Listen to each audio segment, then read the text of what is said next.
Hujambo msikilizaji na karibu katika kipindi cha Kisima cha Uzima. Jina langu ni Reverend Benson Mwangangi, Deputy Director Chaplains Kenya Prisons Service katika kituo cha PSTC Ruiru. Ninayo furaha kuu kukuletea ujumbe wa siku ya leo wenye mada ninyi ni nuru ya ulimwengu. Kwa hakika dunia imejaa giza la dhambi, changamoto na kukata tamaa. Mungu amewatia na kuwaita watu wake kuwa nuru ili wawe nuru na kuleta mwanga, matumaini na mwelekeo kwa wengine. Ujumbe wa leo unatukumbusha kwamba hatuishi kwa bahati mbaya, lakini kila mmoja wetu ana sababu ya kuangaza mahali popote alipo. Na hivi ndivyo sababu tunasema ninyi ni nuru ya ulimwengu. Na tunaposema ninyi ni nuru ya ulimwengu, tunasema ya kwamba ninyi ndio mnaowaangazia wengine kwa kuwahubiria neno la Mungu, kwa kuwaleta katika mwangaza, kwa kuwatoa katika giza ya ulimwengu huu. Msikizaji mpendwa, tunaposema ninyi ni nuru ya ulimwengu, ina maana kuwa maisha yetu, matendo yetu na maneno yetu yanapaswa kuonyesha upendo, haki na wema wa Mwenyezi Mungu. Tutasoma maandiko yanayotuongoza siku ya leo kutoka katika kitabu cha Mathayo, mlango ni wa 5, mstari ni wa 14 hadi 16. Na nitasoma kwa uwezo wa Mwenyezi Mungu. Ninyi ni nuru ya ulimwengu. Mji hauwezi kusitirika ukiwa juu ya mlima, wala watu hawawashi taa na kuiweka chini ya pishi, bali juu ya kiango, nayo yaangazia watu wote waliomo nyumbani. Vivyo nuru yenu na iangaze mbele ya watu, wapate kuyaona matendo yenu mema, wamtukuse Baba yenu aliye mbinguni. Msikilizaji wangu, kama niliposema awali, mada yetu ya siku ya leo ni ninyi ni nuru ya ulimwengu. Kwa hakika sisi ni nuru ya ulimwengu, na hasa sisi tuliookoka na kumjua Yesu Kristo kuwa Mwokozi na mlinzi wa maisha yetu. Tunapaswa kuwaangazia wengine ambao wako katika giza ya dhambi kupitia matendo yetu na mienendo yetu. Maandiko yametuambia kwamba sisi ni mji ambao hauwezi kufishika na ambao umejengwa mahali pa juu, mahali tunaonekana na kila mtu. Kwa hiyo hatuwezi kufishika au kufisha matendo yetu au mienendo yetu, kwa sababu kila mtu anatuona. Kwa hiyo matendo yetu, maneno yetu na mienendo yetu yanalinganishwa na nuru au taa inayoangaza kila wakati na kuwapatia watu wote mwangaza wa kutosha. Mpendwa msikilizaji, wewe ni nuru ya ulimwengu. Na kwa jumla, kama vile nimesema hapo awali, sisi zote ambao tumeokoka ni nuru ya ulimwengu. Na kwa hivyo inatupasa tuwaangazie wengine ili waweze kuona, ili waweze kumjua Yesu Kristo, ili waweze kutoka katika mienendo mibaya, ili waweze kumjua Yesu Kristo, kwa sababu tunawaangazia vilivyo. Giza inafananishwa na dhambi, kukosa tumaini na kukaa mbali na Mungu. Na kwa hivyo wenye dhambi, wanaokosa tumaini na wasiomjua Mungu wanakaa katika giza. Na kwa hivyo ni sisi tunapaswa kuwaangazia kwa kuwatoa kwa dhambi, kuwapatia tumaini na kuwaleta karibu na Mungu. Hii ndiyo sababu ya maandiko kusema ninyi ni nuru ya ulimwengu.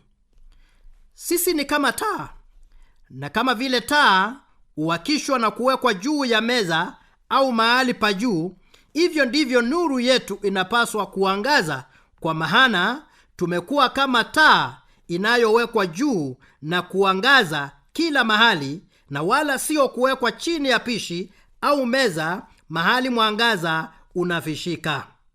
Matendo yetu, maneno yetu na usemi wetu zinapaswa kuwaangazia watu wote na kuwa vielelezo vizuri, ili sisi ndio kaweze kuwaleta wengine kwa Yesu Kristo.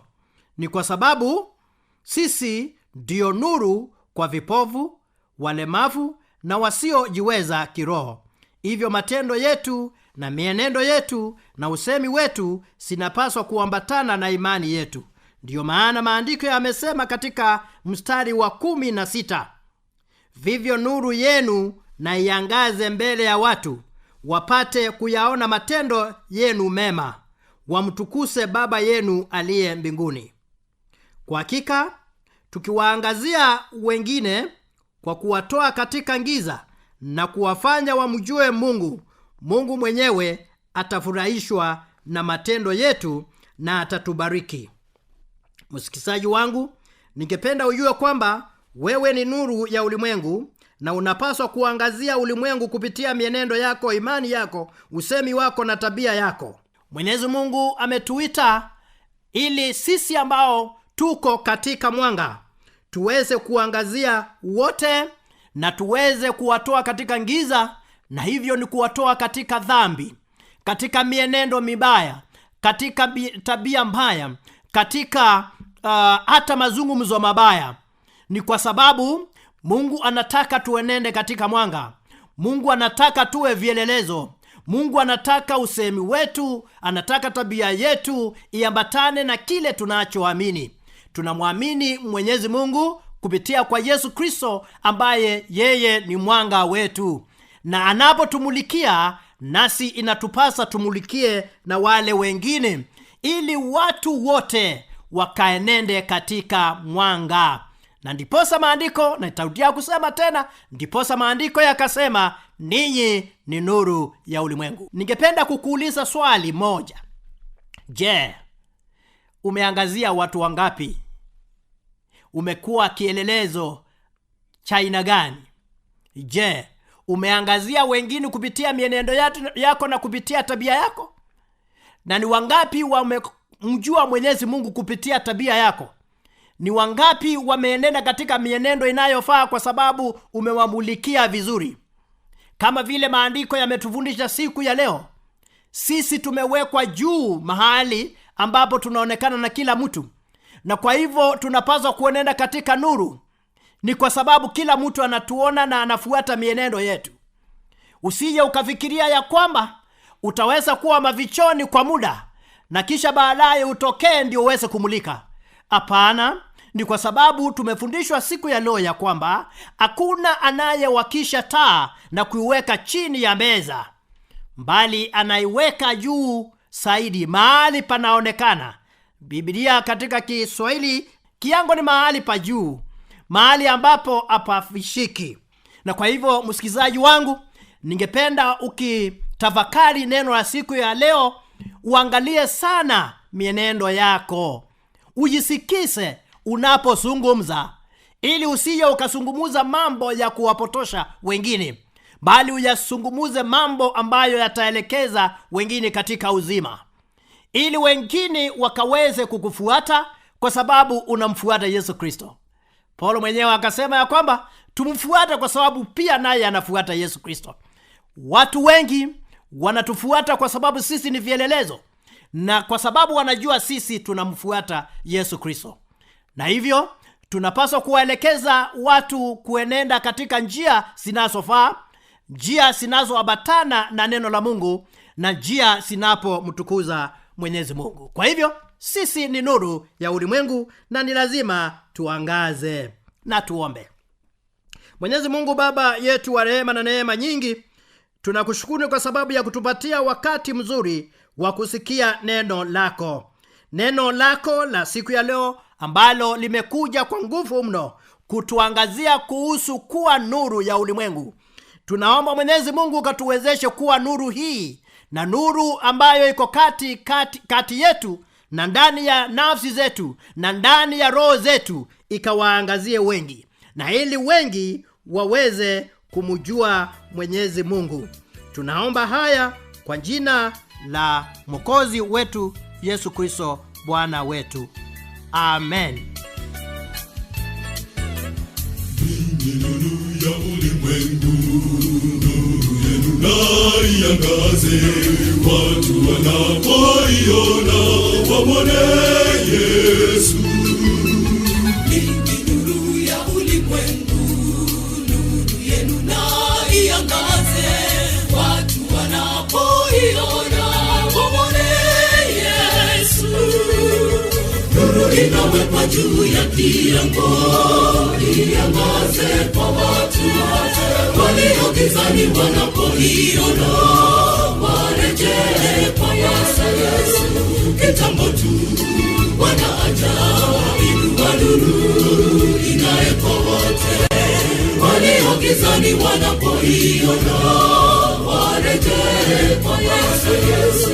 Kitambo tu wanaajabu, inua nuru ing'ae kwa wote, walio gizani wanapoiona warejee kwa Yesu.